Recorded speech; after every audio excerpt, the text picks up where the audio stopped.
আসসালামু আলাইকুম। জানিয়ে দিব এই মুহূর্তে হাতে পাওয়া সর্বশেষ ভয়ঙ্কর কিছু আন্তর্জাতিক আপডেট বাংলা সংবাদ। শুরুতেই থাকছে সংবাদ শিরোনাম। শুরুতেই জানিয়ে দিব ইরানের পারমাণবিক স্থাপনায় হামলার প্রস্তুতি নিচ্ছে ইসরায়েল। জানিয়ে দেব সার্বভৌমত্ব রক্ষায় পাকিস্তানের পাশে আছে চীন।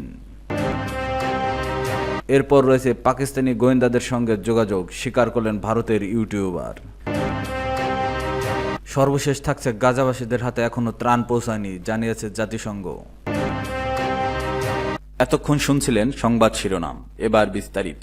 প্রিয় দর্শক, আপনি যদি এই চ্যানেলে নতুন হয়ে থাকেন, ভিডিওটি দেখতে দেখতে চ্যানেলটি সাবস্ক্রাইব করে আমাদের সাথেই থাকুন। ইরানের পারমাণবিক স্থাপনায় হামলার প্রস্তুতি নিচ্ছে ইসরায়েল। ইরানের পারমাণবিক স্থাপনায় হামলার প্রস্তুতি নিচ্ছে বলে নতুন গোয়েন্দা তথ্য পেয়েছে যুক্তরাষ্ট্র। যুক্তরাষ্ট্রের একাধিক কর্মকর্তা সিএনএনকে জানিয়েছে, তেহরানের সঙ্গে কূটনৈতিক আলোচনা চালিয়ে যাওয়ার অবস্থাতেই ট্রাম্প প্রশাসনের নজরে এসেছে এই তথ্য। সিএনএন কর্মকর্তা জানান, ইসরায়েলের হামলার বিষয়ে চূড়ান্ত সিদ্ধান্ত নিয়েছে কিনা তা নিশ্চিত নয়। যুক্তরাষ্ট্র এই বিষয়ে নিশ্চিত নয় যে ইসরায়েলের শেষ পর্যন্ত হামলা চালাবে কিনা। যুক্তরাষ্ট্রের একজন কর্মকর্তা জানান, সম্প্রতি মাসগুলোতে ইরানের পারমাণবিক স্থাপনায় ইসরায়েলের হামলার সম্ভাবনা উল্লেখযোগ্যভাবে বেড়েছে। তিনি আরও বলেন, যদি যুক্তরাষ্ট্রের সঙ্গে ইরানের সব ইউরেনিয়াম অপসারণের চুক্তি না হয় তাহলে হামলার সম্ভাবনা আরও বাড়বে। ইসরায়েলের ঊর্ধ্বতন কর্মকর্তাদের ব্যক্তিগত সরাসরি পর্যায়ের বার্তা, যোগাযোগ এবং সামরিক গতিবিধির উপর ভিত্তি করে এই গোয়েন্দা তথ্য তৈরি হয়েছে বলে জানানো হয়। সিএনএনকে দেওয়া তথ্য অনুযায়ী ইসরায়েলের পক্ষ থেকে বিমান মহড়া সম্পন্ন করা এবং আকাশপথে গোলাবারুদ সরানোর মতো প্রস্তুতি লক্ষ্য করছে যুক্তরাষ্ট্র। তবে সংশ্লিষ্ট কর্মকর্তারা বলেছে, এসব পদক্ষেপ সরাসরি হামলার উদ্দেশ্যও হতে পারে, আবার ইরানকে চাপে ফেলতেও হতে পারে, যেন তারা তাদের পারমাণবিক কর্মসূচির কিছু অংশ থেকে সরে আসে। এই বিষয়ে সিএনএন জাতীয় নিরাপত্তা পরিষদ এবং ইসরায়েলি প্রধানমন্ত্রীর কার্যালয়ের মন্তব্য জানাতে চাইলেও তারা সাড়া দেয়নি। ওয়াশিংটনে অবস্থিত ইসরায়েলি দূতাবাসেও কোনো মন্তব্য করেনি। এক মার্কিন গোয়েন্দা সূত্র জানিয়েছে, ইসরায়েল মনে করছে ইরানের বর্তমান সামরিক শক্তি গত কয়েক দশকের মধ্যে সবচেয়ে দুর্বল। গত অক্টোবর মাসে ইসরায়েল তাদের ক্ষেপণাস্ত্র উৎপাদন কেন্দ্র বিমান প্রতিরক্ষা অবস্থায় আঘাত আনে। এছাড়া অর্থনৈতিক নিষেধাজ্ঞা এবং আঞ্চলিক মিত্রদের হারানোর পর ইরান আরও দুর্বল হয়ে পড়ছে বলে যুক্তরাষ্ট্র মনে করছে। সিএনএনকে দেওয়া তথ্য অনুযায়ী যুক্তরাষ্ট্র এখন বাড়তি গোয়েন্দা তথ্য সংগ্রহ করছে, যাতে ইসরায়েল সিদ্ধান্ত বাস্তবায়ন করে সেক্ষেত্রে ইসরায়েলকে সহায়তা করা যায়। তবে ট্রাম্প প্রশাসনের ঘনিষ্ঠ এক সূত্র জানিয়েছে, ইরান বড় ধরনের কোনো উস্কানি না দিলে যুক্তরাষ্ট্র ইসরায়েলের সম্ভাব্য হামলার এখনই সরাসরি অংশ নেবে না। সার্বভৌমত্ব রক্ষায় পাকিস্তানের পাশে আছে চীন। চীনের পররাষ্ট্রমন্ত্রী ওয়াং ই জানিয়েছেন, জাতীয় সার্বভৌমত্ব এবং আঞ্চলিক অখণ্ডতা রক্ষায় পাকিস্তানের প্রতি চীনের সমর্থন আছে। বেইজিংয়ে পাকিস্তানের পররাষ্ট্রমন্ত্রী ইসাক দারের সঙ্গে বৈঠকে তিনি একথা বলেন। অধিকৃত কাশ্মীরের পেহেলগামে বন্দুকধারীর হামলার জেরে ভারতের সাথে 4 দিনের সংঘাত শেষে যুদ্ধবিরতির পর বৈঠক করলেন এই দুই নেতা।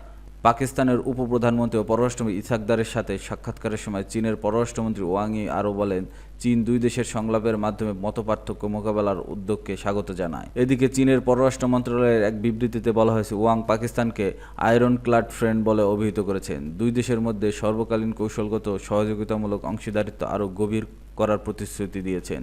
একইভাবে ইসাকদার পাকিস্তানের সার্বভৌমত্ব এবং আঞ্চলিক অখণ্ডতার প্রতি দৃঢ়ভাবে সমর্থন জানানোর জন্য চীনের প্রশংসা করেন।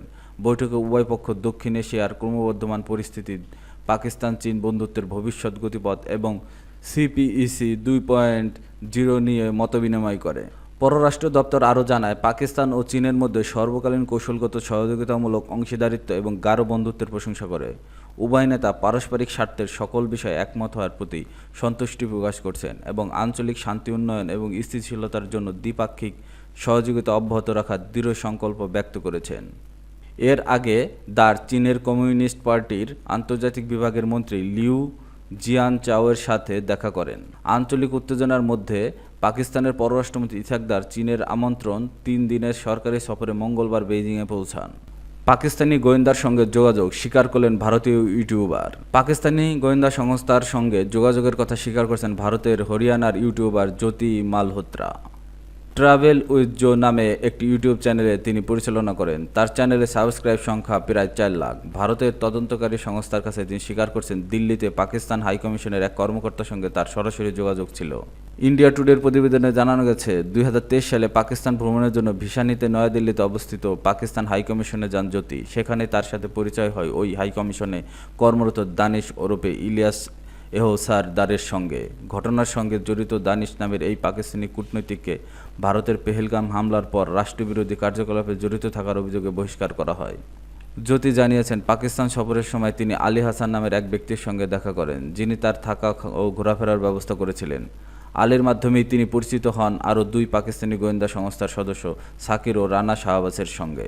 জ্যোতি তদন্তকারীদের আরও জানান, সন্দেহ এড়াতে তিনি সাকিরের মোবাইল নম্বর জট্ট রাধোয়া নামে ফোনে সেভ করে রাখেন। ভারতে ফিরে এসেও তিনি হোয়াটসঅ্যাপ, স্ন্যাপচ্যাট ও টেলিগ্রামের মাধ্যমে তাদের সঙ্গে যোগাযোগ বজায় রেখেছিলেন। ঘটনার সঙ্গে জড়িত দানিশ নামক ওই পাকিস্তানি কূটনৈতিক ভারতের পেহেলগাম হামলার পর রাষ্ট্রবিরোধী কার্যকলাপে জড়িত থাকার অভিযোগে বহিষ্কার করা হয়। গাজাবাসীর হাতে এখনও ত্রাণ পৌঁছায়নি, জানিয়েছে জাতিসংঘ। 11 সপ্তাহের অবরোধের পর মঙ্গলবার গাজায় প্রবেশ করছে 93টি ত্রাণবাহী ট্রাক। তবে এখনও একটি প্যাকেট ত্রাণও মানুষের হাতে পৌঁছেনি বলে জানিয়েছে জাতিসংঘ।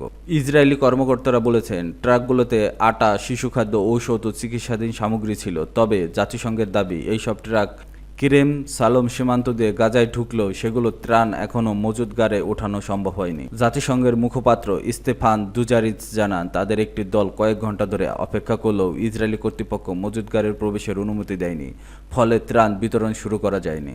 গত রবিবার ইসরায়েলের প্রাথমিক কিছু খাদ্য প্রবেশের অনুমতি দেয়, কিন্তু আন্তর্জাতিক চাপ ক্রমেই বাড়ছে। যুক্তরাজ্য বলেছে, গাজায় ইসরায়েলের নৈতিকভাবে অগ্রহণযোগ্য সামরিক অভিযানের কারণে তারা ইসরায়েলের সঙ্গে বাণিজ্য আলোচনা স্থগিত করেছে।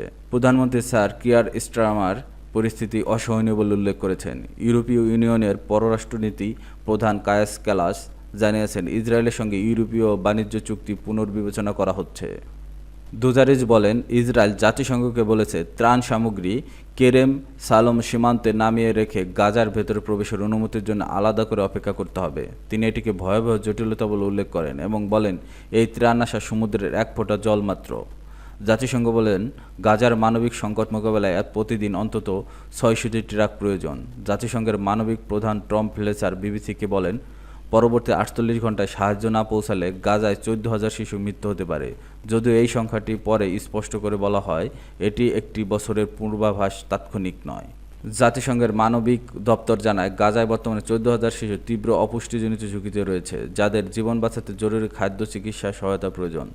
গত সপ্তাহে হামাস শাসিত গাজার স্বাস্থ্য মন্ত্রণালয় জানায়, গত 11 সপ্তাহে অপুষ্টিতে অন্তত 57 শিশুর মৃত্যু হয়েছে।